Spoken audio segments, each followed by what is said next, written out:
खूप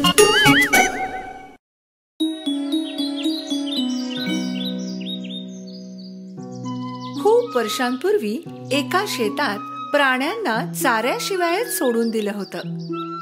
लाल कोंबडीने अन्न शोधण्यासाठी संपूर्ण शेत फिरण्याचा निर्णय घेतला.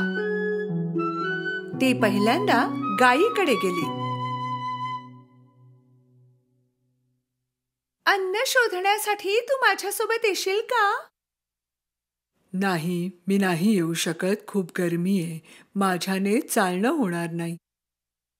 मग ती डुकराकडे गेली. तू मला अन्न शोधण्यासाठी मदत करू शकतोस का? नाही, मी नाही येऊ शकत. इथे खूप उकडतंय.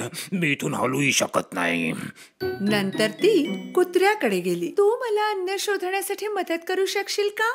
नाही, मी नाही येऊ शकत. इथे खूप उकडतंय. मी चालूही शकत नाही.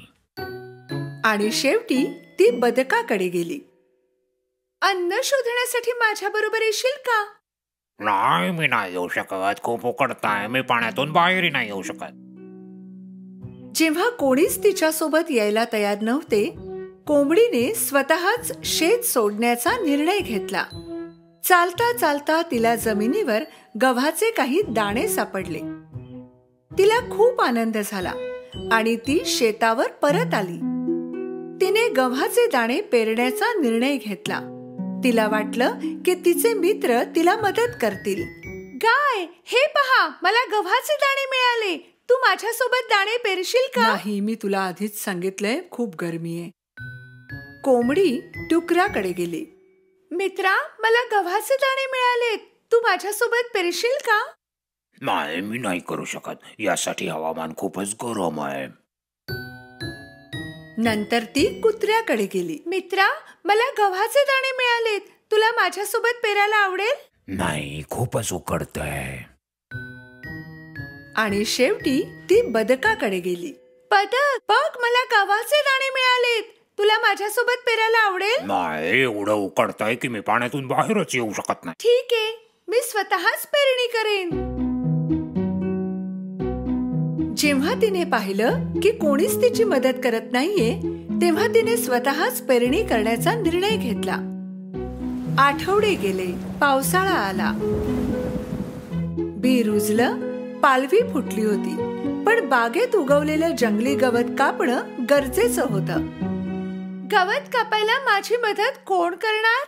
इथे खूप घाण आहे. मी तुझी मदत करू शकत नाही. मी तर करू शकत नाही. मी माझी जागाच सोडू शकत नाही. मी घाणेरडा होईन. मी नाही करू शकत. माझी तब्येत ठीक नाही आहे. मी नाही करू शकत. जर असं असेल तर मी स्वतःच करेन. लाल कोंबडीने अंकुरांच्या आसपास उगवलेले जंगली गवत काढायला सुरुवात केली. गहू वाढण्याच्या काही काळानंतरच आता गव्हाच्या कापणीची वेळ आली. कोंबडी तिच्या मित्रांकडे गेली आणि विचारलं की ते पीक कापायला मदत करतील का? काय, गहू उगवलाय, पीक कापायला मदत करशील? नाही, मी नाही करू शकत. मित्रा, जरा बघ तरी गहू कसा उगवलाय. तू पीक कापायला माझी मदत करशील? नाही, मी नाही करू शकत. मला करायचं नाहीये. मित्रा, गहू उगवलाय, पीक कापायला मदत करशील? कोण? मी अजिबात नाही. ए बदका, गहू उगवलाय, पीक कापायला मदत करशील का? खात्रीने मी नाही करू शकत. ठीक आहे, मी स्वतःच करेन. लाल कोंबडीने रात्री उशिरापर्यंत काम केलं. तिने गव्हाच्या पारंब्या एक एक करून स्वतःच कापल्या.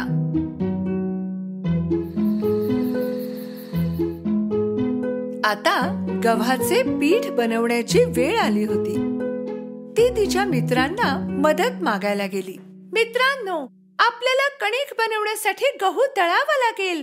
कोण कोण माझी मदत करेल? मी नाही करू शकत. मी काम करण्याच्या स्थितीत नाही. मी कोणतीही मदत करू शकत नाही. माझी डुलकी काढायची वेळ आहे. मी तर मुळीच मदत करू शकत नाही. मी नाही मदत करू शकत. पाण्यात उतरून थंड होण्याची गरज आहे. कोंबडीने चक्कीमध्ये गहू दळून पीठ बनवलं. चला, आता चविष्ट पोळी बनवूया. कोंबडी तिच्या मित्रांकडे गेली. ती त्यांना एक शेवटची संधी देऊ इच्छित होती. गाय, मी पोळी बनवते आहे, तू मला मदत करशील का? मी नाही करू शकत. मी काम करण्याच्या स्थितीत नाही. तुझं काय मित्रा?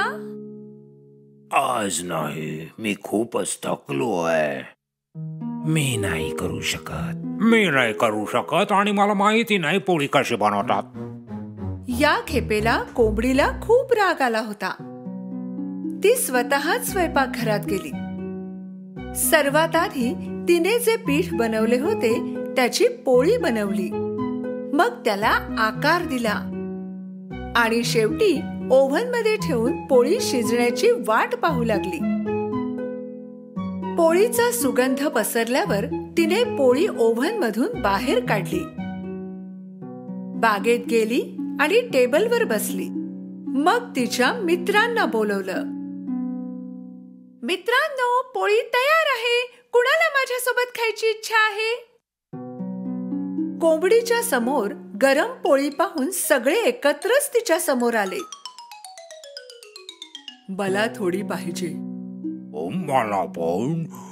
खरं तर मला खूपच भूक लागली आहे. अगदी योग्य वेळ आहे. अरे वा, मला पण दे.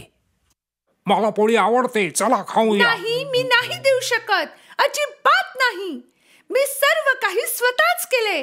फक्त मीच खाण्याच्या लायक आहे. सगळं काही स्वतःच्या बळावर. खूप आवडीने कोंबडीने पोळी खायला सुरुवात केली. पण ही गोष्ट सुद्धा विसरू शकत नव्हती की तिचे मित्रही भुकेले होते. आजपासून जर तुम्ही मदत करण्याचं वचन देत असाल तर मी माझी पोळी तुमच्या सोबत वाटू शकेन. शेतातील सगळ्याच प्राण्यांना लाज वाटत होती. त्यांना माहित होतं की ती बरोबर आहे. आम्ही तुला वचन देतो, आता आणखी आळस नाही. कोंबडीला माहित होतं की तिच्या मित्रांनी चांगला धडा शिकलाय, म्हणून तिने पोळी त्यांच्या सोबत वाटून खाल्ली. एका चांगल्या जेवणाबरोबरच आता ते भरलेल्या पोटाने आनंदात होते.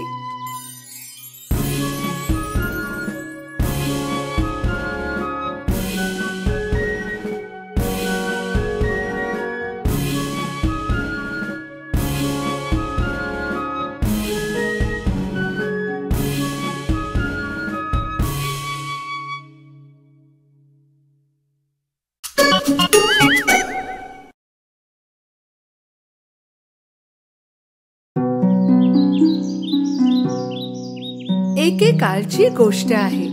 एक गरीब विधवा बाई आपल्या मुलाबरोबर राहत असे.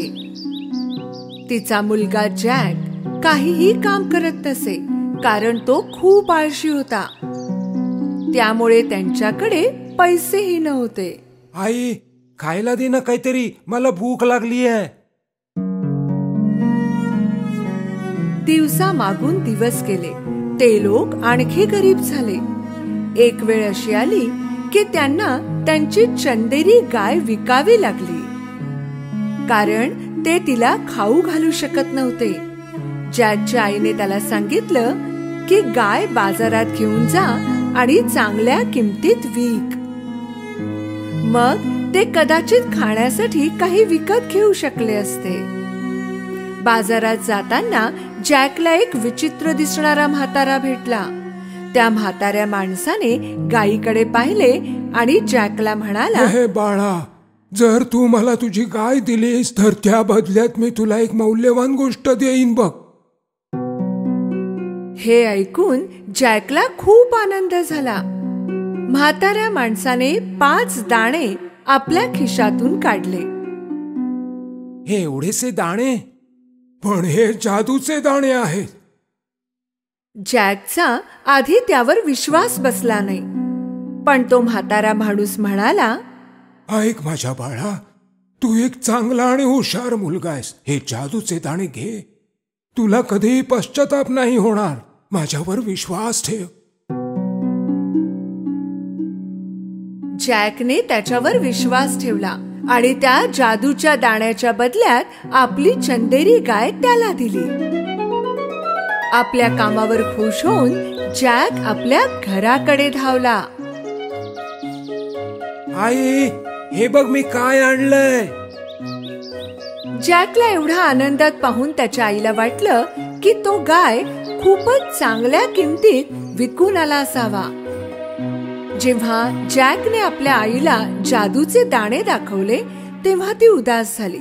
तिने ते जादूचे दाणे अंगणात फेकून दिले आणि जॅकला आपल्या खोलीत जायला सांगितलं. तू तुझ्या खोलीतच राहायचंय जोपर्यंत मी तुला बाहेर बोलवत नाही, आणि आज तुला अजिबात जेवण मिळणार नाही.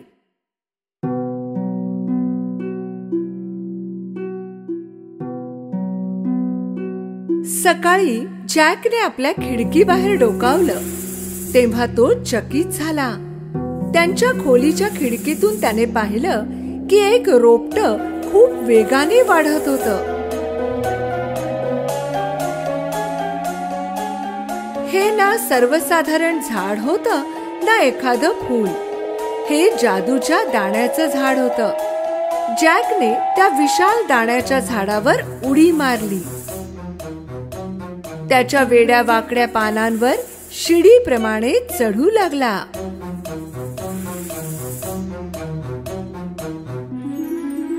काही वेळ चढल्यावर तो एका विचित्र ठिकाणी पोहोचला. तेथे सगळं काही मोठं होतं. त्याने एक फुलांनी बहरलेला रस्ता पाहिला ज्याच्या तटावर एक मोठं घर होतं. जॅक घराजवळ पोहोचला आणि त्याने दार वाजवलं. एका विशाल महिलेने आतून उत्तर दिलं. मी तुम्हाला विचारणार होतो की तुमच्याकडे काही खायला मिळेल. हो आहे, पण तुला माझा नवरा येण्या अगोदर इथून निघून जावं लागेल, कारण माझ्या नवऱ्याला लहान मुले खूप आवडतात आणि तो त्यांना खाऊन टाकतो. जॅक खूप घाबरला होता, पण तेवढाच भुकेलेलाही होता. जसा तो खाण्यासाठी टेबलावर बसला त्याने ऐकलं की कोणीतरी खोल आवाजात बाहेर बोलत होतं. मला मुलाचा वास येतोय, कच्चा वा पक्का कसाही चालेल, मी त्याला शोधेन. हो हो. त्या बाईने जॅकला हाक मारली. आत्ताच्या आत्ता ओव्हन मध्ये जाऊन लप बाळा. जॅक ओव्हन मध्ये जाऊन लपून बसला. तो राक्षस किचन मध्ये येऊन वास घेऊ लागला. मला मुलाचा वास येतोय. तुम्ही हे काय बोलताय? तुम्हाला त्या मांसाचा वास येत असेल जे मी काल मांजरीला खाऊ घातलं होतं. जेवण झाल्यानंतर तो राक्षस आपलं सोनं मोजू लागला.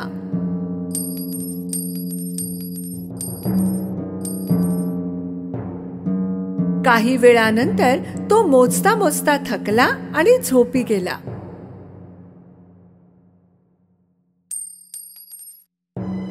जॅक ओव्हन मधून बाहेर आला आणि त्याने सोन्याची बॅग उचलली. त्याने ती बॅग दाण्याच्या झाडाखाली फेकली आणि तो झाडावरून खाली उतरू लागला.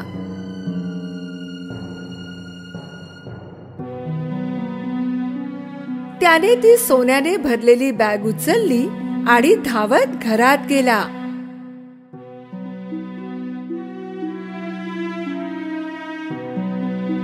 जॅकची आई सोने पाहून खूप खुश झाली. त्या दिवसानंतर ते कधीच गरीब राहिले नाहीत. पण काही महिन्यांनी त्यांच्याजवळ जे सोनं होतं ते संपलं. जेव्हा काहीच मार्ग उरला नाही तेव्हा जॅक पुन्हा दाण्याच्या झाडावर चढला आणि त्या राक्षसाच्या घरी पोहोचला. मागल्या वेळी तू इथे आला होतास तेव्हा आमची सोन्याने भरलेली बॅग नाहीशी झाली होती. पण तरीही तिने जॅकला प्रेमाने आत बोलवलं. थोड्या वेळाने राक्षस घरी आला. मला मुलाचा वास येतोय, कच्चा वा पक्का कसाही चालेल, मी त्याला शोधेन. राक्षसाचा आवाज ऐकताच जॅक ओव्हन मध्ये जाऊन लपला.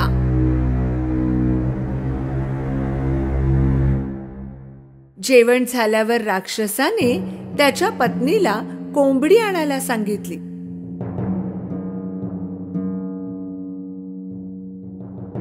जेव्हा पत्नीने कोंबडी आणली तेव्हा त्याने कोंबडीला अंडे देण्यास सांगितलं. जॅकला हे पाहून आश्चर्य वाटलं की त्या कोंबडीने सोन्याचं अंड दिलं.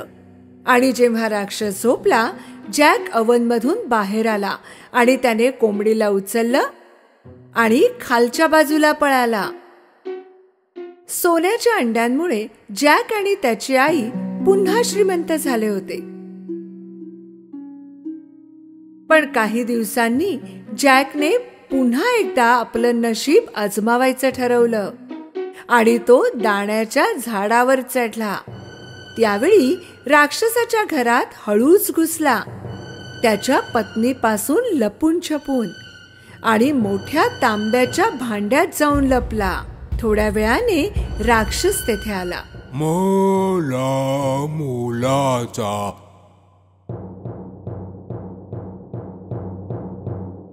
वास येतोय, कच्चा वा पक्का कसाही चालेल, मी त्याला शोधेन. यावेळी राक्षसाच्या बायकोने जॅकला पकडायचं ठरवलं. जर एखादा मुलगा असेल तर अवनमध्ये असेल. जॅक दुसरीकडे लपला होता. राक्षस आणि त्याच्या बायकोने संपूर्ण घर शोधलं, पण त्यांना जॅक सापडला नाही.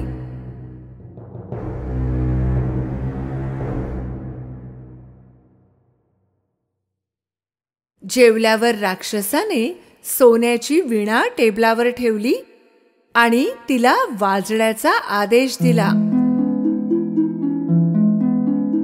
वीणा वाजू लागली आणि राक्षस झोपी गेला.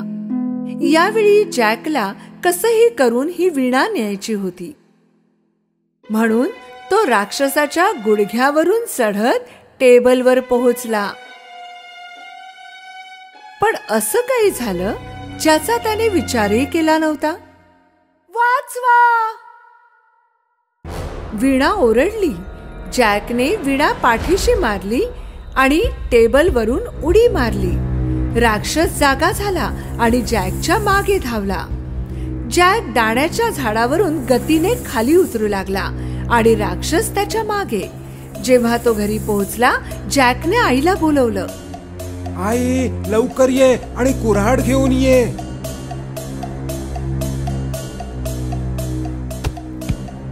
त्यांनी दाण्याचं झाड कापायला सुरुवात केली.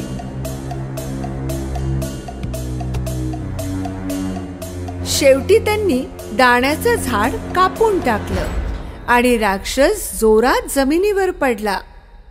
ते दोघे राक्षसापासून सुरक्षित होते. नशीब आपलं, आपण वाचलो. ते दोघे सुरक्षित होते, पण जॅकला आपल्या वागण्यावर खूप पश्चाताप होत होता. तो आज लोभी वृत्तीमुळे जीव गमावून बसला असता. त्याने त्याच्या आईला वचन दिलं की तो कधीही चोरी करणार नाही आणि तो उद्यापासून खूप कष्ट करणार आहे.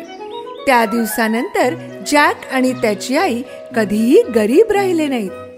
हो, त्यांच्याजवळ सोन्याचे अंडे देणारी कोंबडी होती मदतीसाठी, पण जॅकनेही काम करणं सोडलं नाही.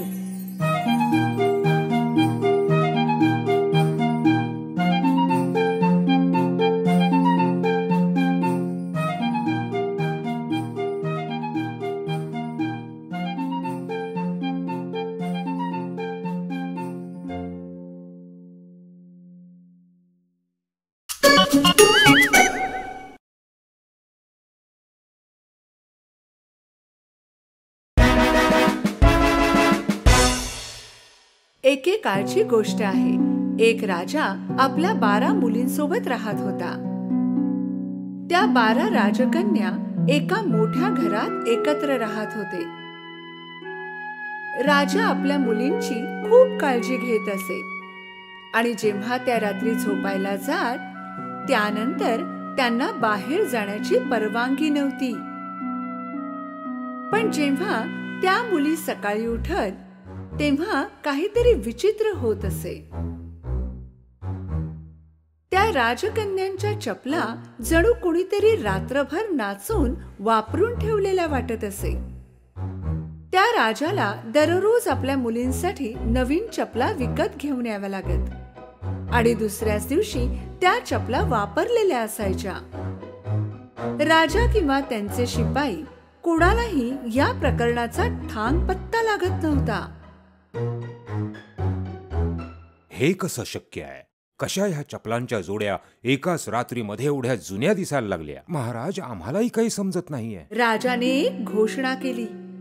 जो कोणी राजकन्यांच्या चपलांचं रहस्य शोधून काढेल त्याचं लग्न मी माझ्या कोणत्याही एका राजकन्येशी करून देईन. त्याला माझा जावई बनवेन आणि माझ्या मृत्यूनंतर त्यालाच राजा म्हणून घोषित केलं जाईल. पण यासाठी त्याच्याकडे फक्त 3 दिवस आणि 3 रात्री असतील. अन्यथा त्याला त्याचं उरलेलं आयुष्य तुरुंगात घालवावं लागेल. त्या राज्याचे सारे तरुण, शिवाय दुसऱ्या राज्याचेही तरुण त्या महालात हे रहस्य सोडवण्यासाठी आले. काही काळ ते 12 राजकन्यांच्या खोलीच्या दरवाजाबाहेर पहारा देत होते. पण वेळ संपून जायची आणि ते सर्व हे रहस्य सोडवण्यात असमर्थ झाले आणि चपला मात्र पूर्वीप्रमाणेच वापरलेल्या असायच्या. शेवटी एक सज्जन माणूस हे काम करण्यास तयार झाला आणि तो महालाकडे जाण्यास निघाला. रस्त्यात त्याला एक म्हातारी आजी भेटली. ती फार गरीब दिसत होती. माझ्या बाळा, मी फार उपाशी आहे. तू मला खाण्यासाठी एखादा पावाचा तुकडा देऊ शकशील? त्या तरुणाने आपल्या बॅगेत असलेले सगळे जेवण त्या गरीब आजीला दिले. ती आजी खूप खुश झाली, कारण या आधी तिथून जो कोणी जात होता त्या लोकांमधलं कुणीही तिला काहीही देत नव्हतं. त्या आजीबाईला वाटलं की हा तरुण बाकी लोकांपेक्षा वेगळा आहे, म्हणून तिने त्याला बदल्यात एक जादूची शॉल दिली. ही जादूची शॉल घे. तू जेव्हा हिला पांघरशील अदृश्य होऊन जाशील. जेव्हा रात्रीचे 12 वाजतील तेव्हा तू ही शाल पांघरून गायब हो आणि अशा प्रकारे तू त्या चपलांचे रहस्य उघडकीस आणण्यास यशस्वी होशील. पण एक गोष्ट लक्षात ठेव, त्या राजकन्या तुला पिण्यासाठी काही देतील ते तू पिऊ नकोस. तो तरुण ती शॉल घेऊन पुढे निघाला आणि महालाजवळ पोहोचला. त्याने शिपायांना सांगितले की तो चपलांचे रहस्य शोधण्यासाठी आलाय. पहिल्या दिवशी तो तरुण त्या राजकन्येच्या खोलीच्या दरवाजाबाहेर पहारा देत होता. तेव्हा सर्वात मोठी राजकन्या त्याच्याजवळ आली. तुम्हाला तहान लागली असेल ना? आम्ही हे लिंबू सरबत तुमच्यासाठी बनवले, याचा स्वीकार करा. तो तरुण त्या आजीची चेतावणी विसरला आणि त्याने ते सरबत पिऊन टाकले. सरबत पिताच त्याला गाढ झोप लागली. संपूर्ण रात्र तो एका खोलीत घोरत होता, जी खोली राजकन्येने त्याच्यासाठी तयार केली होती.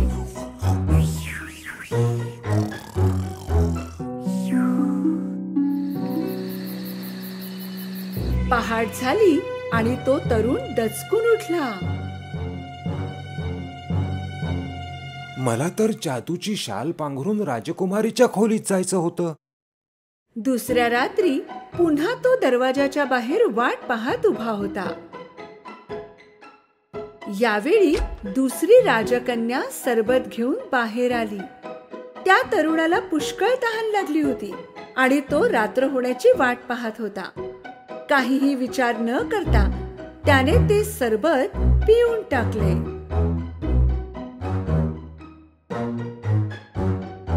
आणि पुन्हा एकदा तो गाढ झोपी गेला. सकाळी उठल्यावर त्याला आजीबाईची गोष्ट आठवली. पण एक गोष्ट लक्षात ठेव, त्या राजकन्या तुला पिण्यासाठी काही देतील ते तू पिऊ नकोस. नक्कीच राजकुमारीने सरबतामध्ये झोपेचं औषध टाकलं असणार. त्याच क्षणी महाराज तिथे पोहोचले. 2 दिवस उलटून गेले तरी तू अजून रहस्य शोधलं नाही. जर आज रात्रीपर्यंत तू ते शोधू शकला नाहीस तर तुझं उरलेलं आयुष्य तू तुरुंगात घालव.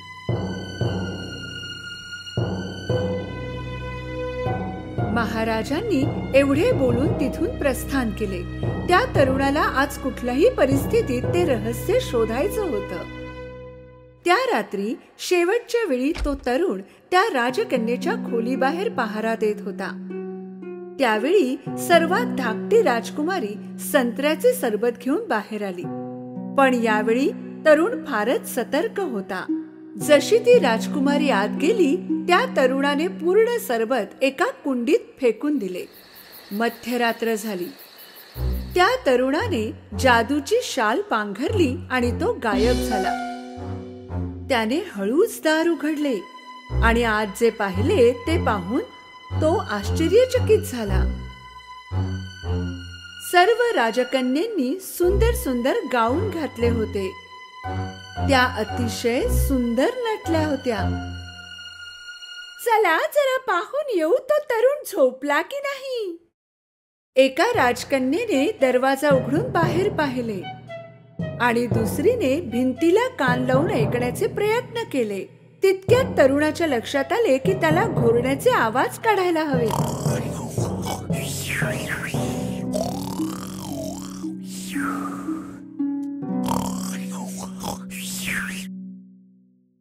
सगळ्यात मोठ्या राजकन्येने बेड एकीकडून सरकवला आणि 3 वेळा टाळ्या वाजवल्या. बेडच्या दुसऱ्या कोपऱ्यामधून एक गुप्त मार्ग दिसू लागला. त्या तरुणाला आपल्या डोळ्यावर विश्वास बसत नव्हता. एक एक करून सर्व राजकन्या त्या गुप्त मार्गाने खाली जाऊ लागल्या आणि तो तरुण देखील त्यांचा पाठलाग करू लागला. हा गुप्त मार्ग शिड्यांपर्यंत जात होता, जिथे 100 शिड्या खालच्या बाजूला जात होत्या. त्या राजकन्या जेव्हा खाली उतरत होत्या तेव्हा त्या तरुणाचा पाय एका राजकन्येच्या स्कर्टवर पडला. आह, कुणीतरी माझ्या स्कर्टवर पाय ठेवला.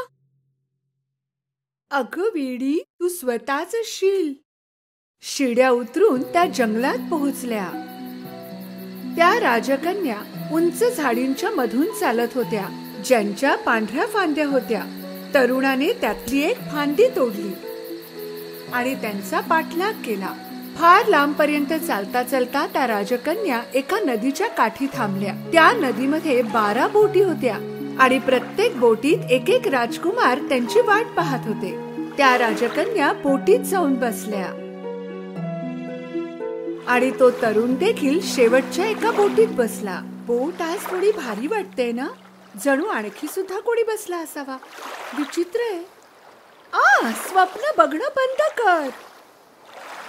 नदी पार करून ते सगळे एका विशाल चमकदार महालात पोहोचले आणि त्यांना आतून संगीताचा आवाज ऐकू येत होता.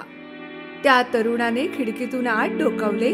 त्याने पाहिले की आत काही लोक नाचत होती. त्या सर्व राजकन्या महालात प्रवेश करताच नाचू लागल्या. त्या नाचता नाचता थकल्या, पण तरी सुद्धा थांबत नव्हत्या आणि म्हणूनच त्यांच्या चपला वापरलेल्या असायच्या. तरुणाने स्वतःची भूक मिटवण्यासाठी टेबलवर ठेवलेला केकचा एक तुकडा उचलून खाल्ला. सर्वात धाकट्या राजकन्येने हे पाहिले. माझा केक हवेत तरंगतोय, जणू कोणी अदृश्य मनुष्य तो खातोय. काहीही बोलू नकोस. तरुणाने सर्वांची नजर चुकवून टेबलवर ठेवलेले सोनेरी कप उचलले. राजकन्या पहाट होईपर्यंत नाचत होत्या. नंतर त्या बोटीत बसून नदी पार करू लागल्या. जंगलातून चालता चालता शिड्यांनी वर चढल्या. शेवटी त्या आपल्या महालात पोहोचल्या, परंतु त्यांच्या चपला वापरलेल्या होत्या. तो तरुण खूप खुश होता, कारण त्याने वापरलेल्या चपलांचे रहस्य शोधून काढले होते.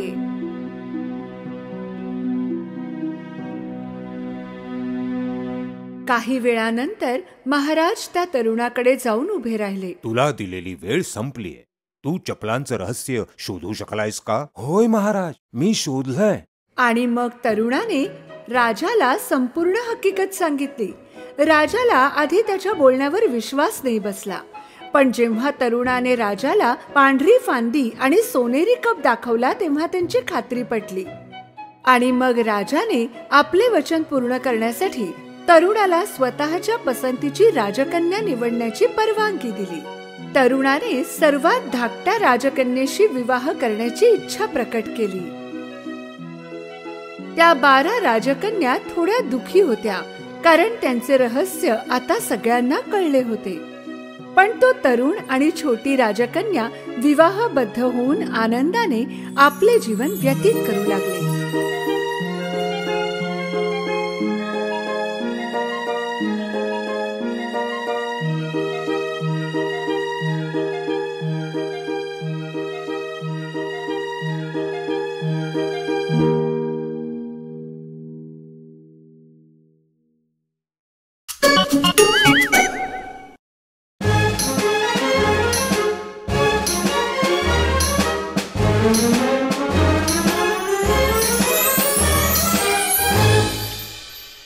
एकेकाळची गोष्ट आहे.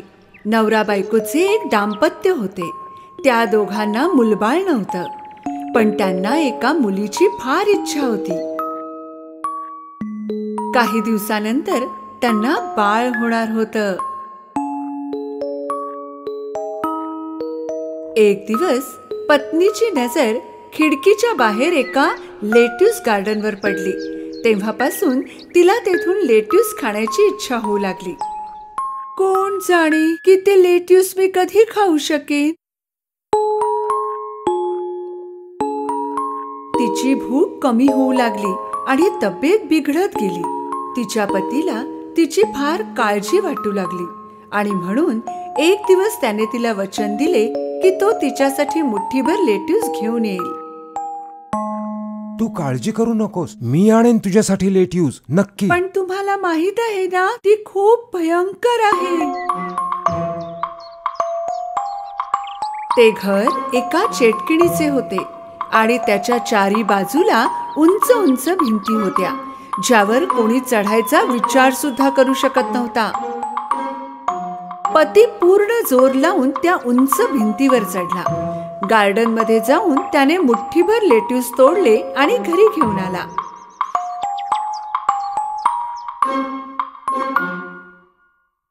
त्याच्या पत्नीने मोठ्या चवीने ते लेट्यूस खाल्ले आणि ती थोडी बरी होऊ लागली. पण मुठ्ठीभर लेट्यूसने तिचं मन भरलं नाही. दुसऱ्या दिवशी पती पुन्हा त्या गार्डन मध्ये गेला, पण यावेळी ती चेटकीण तेथे उभी होती.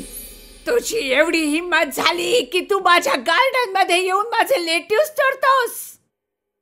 माझी पत्नी गरोदर आहे, तिला लेट्यूस घेण्याची इच्छा झाली आहे. मग तू मला विचारू शकला असतास ना. तुला इकडे सगळे घाबरतात, मला वाटलं तू देणार नाहीस. मला माफ कर. माफ करू? तुला तर शिक्षा मिळेल. जर माझ्या पत्नीला हे लेट्यूस मिळाले नाहीत तर ती आजारी पडेल आणि बाळालाही त्रास होईल.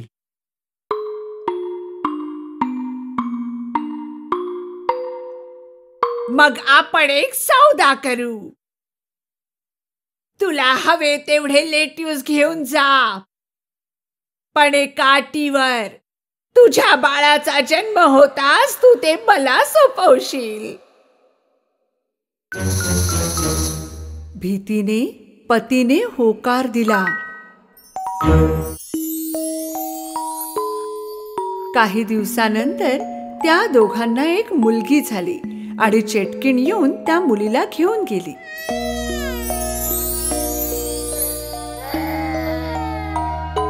तिने त्या मुलीचे नाव रपंचल ठेवले, कारण जे लेट्यूस तिची आई खात होती त्याचे नाव सुद्धा तेच होते. ती चेटकीण रपंचलची फारच काळजी घेत होती. 16 वर्षांची होता होता ती फार सुंदर दिसू लागली.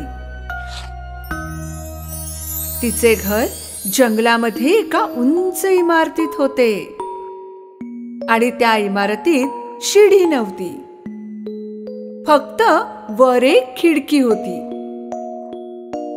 चेटकिणीने रपंचलचे केस कधीच कापले नव्हते.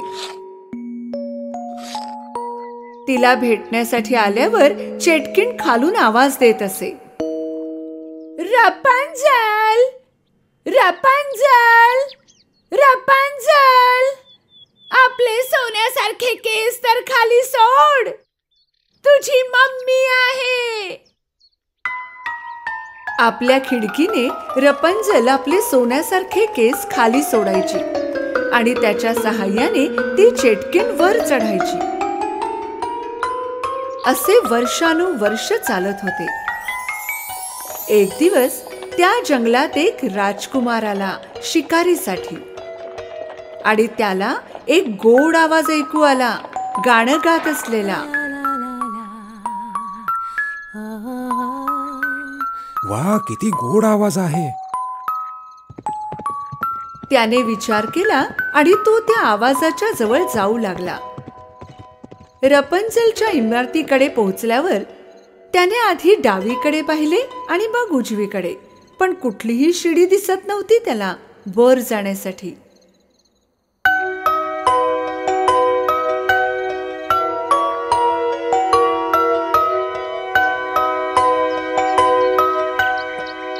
तो आवाज राजकुमारला दररोज तेथे खेचत होता, पण वर चढणे कधीच शक्य नाही झाले.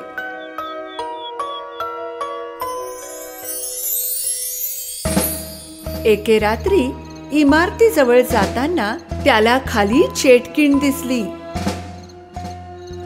रपंजल, रपंजल, रपंजल, तुझे सोन्यासारखे केस तर खाली सोड, तुझी मम्मी आहे.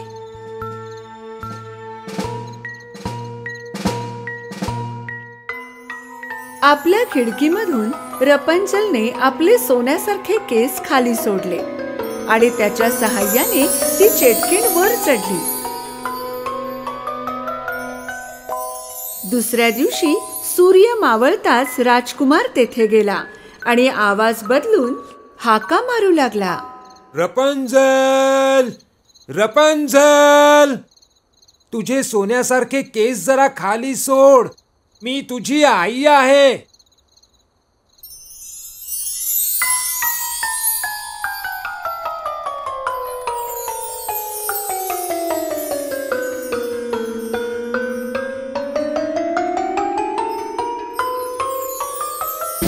आपल्या आईच्या व्यतिरिक्त पहिल्यांदाच तिने एका मनुष्याला पाहिलं आणि ती थोडी घाबरली.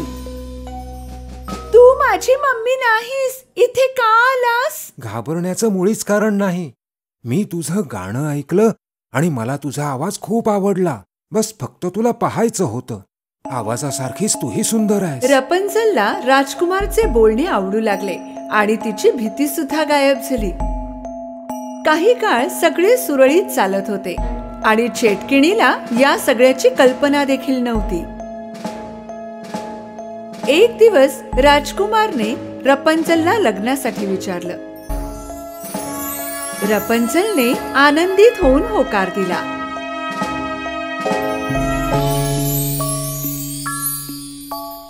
पण रपंजलला खाली जाण्यासाठी काही मार्ग सुचत नव्हता. अचानक तिला एक युक्ती सुचली. दरवेळी राजकुमार एक कपड्याचा तुकडा सोबत आणत असे. रपंजल त्या कपड्यांना जोडून एक रश्शी बनवू लागली. पण एक दिवस रपंजलच्या हातून एक चूक घडली आणि तिच्या तोंडून एक गोष्ट निघाली. मम्मी, तुझ्यापेक्षा लवकर तर राजकुमार वर चढतो. राजकुमार? कोण राजकुमार? चेटकिणीच्या लक्षात आलं की काहीतरी गडबड आहे आणि ती ओरडू लागली. तू मला धोका दिलास. मी तुला बाहेरच्या जगापासून वाचवण्याचे प्रयत्न करत होते.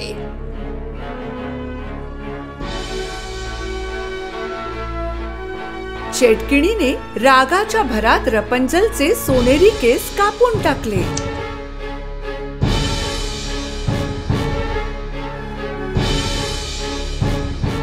आणि तिला एका लांब अशा वाळवंटात सोडून आली. त्या रात्री चेटकीण राजकुमारची घरी वाट पाहू लागली. थोड्याच वेळात राजकुमारचा आवाज आला. रपंजल, रपंजल, तुझे सोनेरी केस खाली सोड, मी आहे प्रिन्स. चेटकिणीने रपंजलचे कापलेले केस खाली सोडले. वर कोण आहे हा विचार न करता राजकुमार वर चढू लागला. तिथे रपंजल नव्हती, पण चेटकीण होती. त्याला कळून चुकलं की काहीतरी वाईट घडलंय. चेटकीण त्याच्या जवळ येऊ लागली. इतक्यात राजकुमार भीतीने खाली पडला.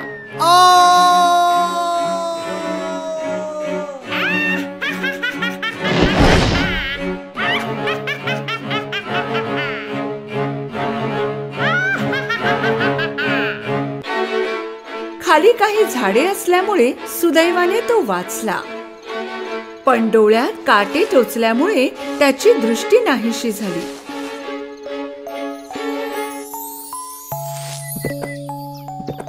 दृष्टी नसून सुद्धा तो राजकुमार जंगलात रपंजलला शोधू लागला.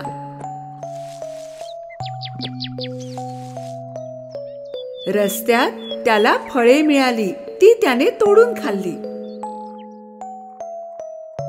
चालत चालत तो एवढ्या लांब आला की तो वाळवंटात येऊन पोहोचला. आणि अचानक काहीतरी घडलं. एक गोड आवाज त्याला ऐकू आला. तो त्या आवाजाला ओळखत होता.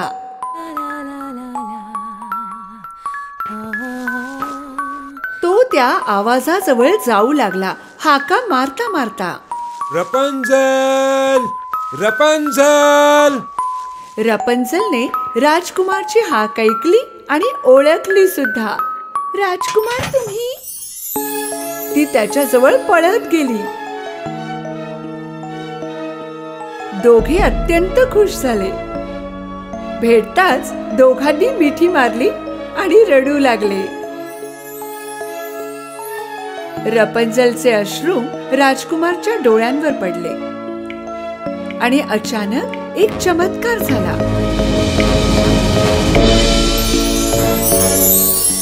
राजकुमारला दिसू लागले. हे पाहून रपंजल खूप खुश झाली.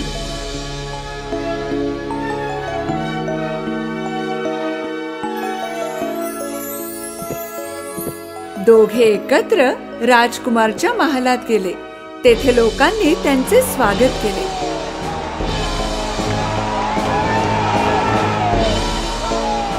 आणि दोघे सदैव आनंदात राहू लागले.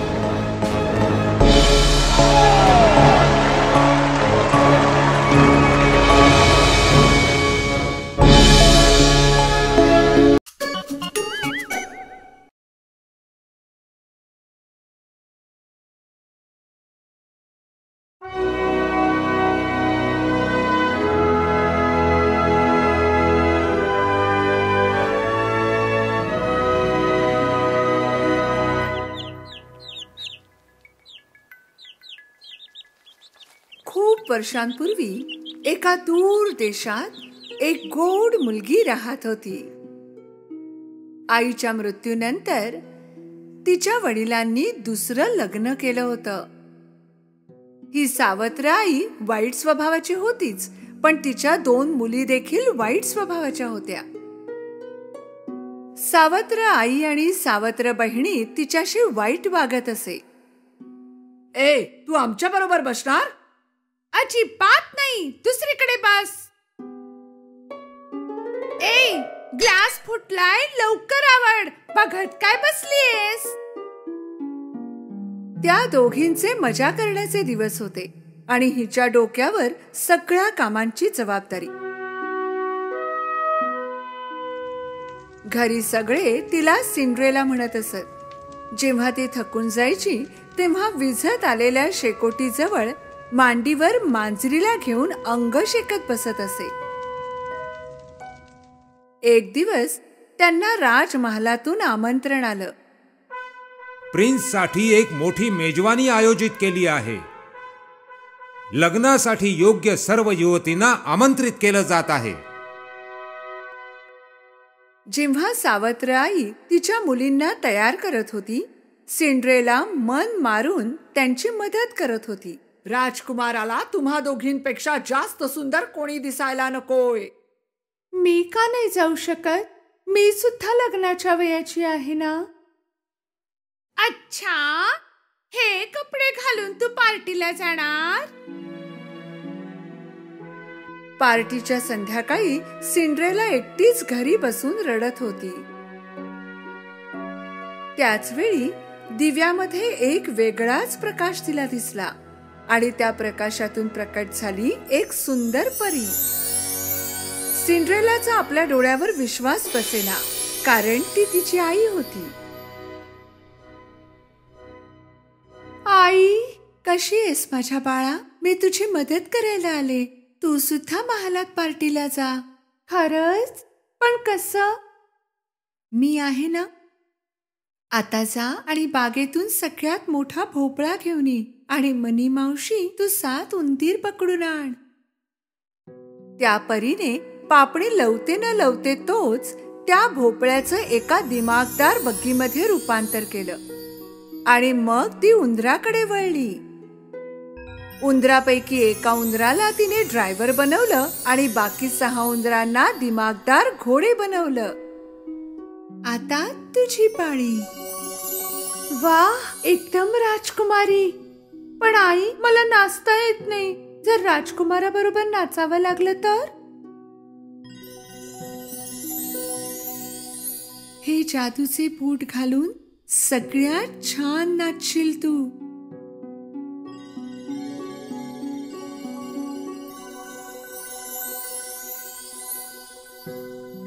तू राजकुमारासोबत नक्की नाचावंस, पण एक लक्षात ठेव, ही सर्व जादू अर्ध्या रात्रीपर्यंतच काम करील. म्हणजे तू तेथून 12 वाजण्यापूर्वी निघायला हवंस. नक्की, मी 12 वाजण्यापूर्वी निघून येईन.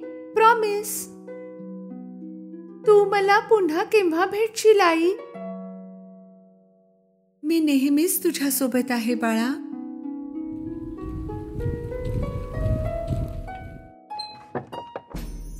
जशी आपली सिंड्रेला राजमहालात पोहोचते, सगळे तिच्या सौंदर्याने दिपून जातात.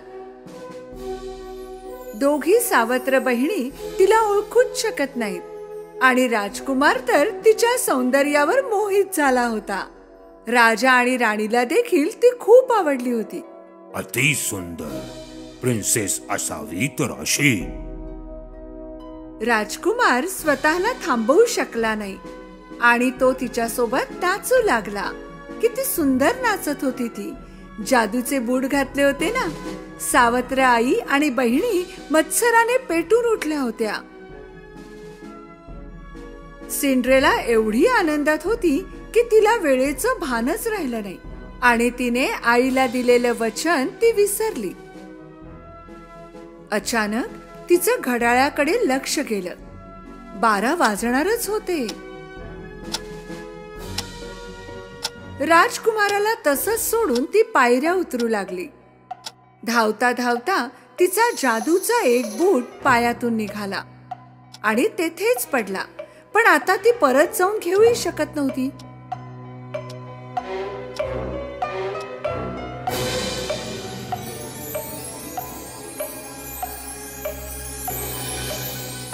राजकुमार तिला शोधत तेथे आला आणि त्याला तो जादूचा बूट दिसला. हा बूट जिचा असेल तिला शोधून काढा.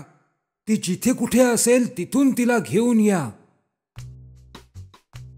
शिपाई राज्याच्या प्रत्येक घरात जाऊन तरुणींना तो बूट घालायला लावत होते, पण तो कोणाच्याच पायात जाईना. मग ते आले सिंड्रेलाच्या घरी. दोन्ही बहिणींनी प्रयत्न केले. जरा जास्त जोर लावला तर बसेल पायात. त्याचं काय आहे, माझ्या मुलीचे पाय सुजलेत काम करून. पण तो बूट कोणालाच होईना. शिपायांना आणखी एक मुलगी दिसली होती त्या घरात. घरामध्ये आणखी एक मुलगी आहे. सिंड्रेलाने घातल्याबरोबर तो बूट पायात बरोबर बसला.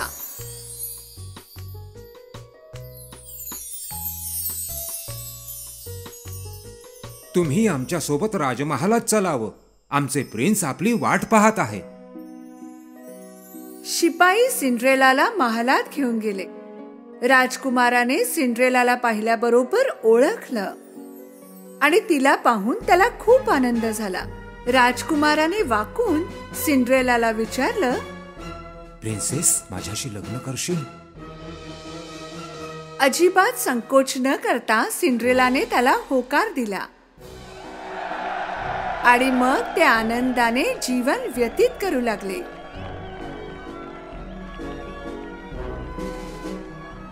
पण माझ्या या बुटांची जादू अजूनही कशी शाबूत आहे? मी नेहमीच तुझ्या सोबत आहे बाळा. आत्ता समजले आई, हे सगळं तू घडवून आणलंस.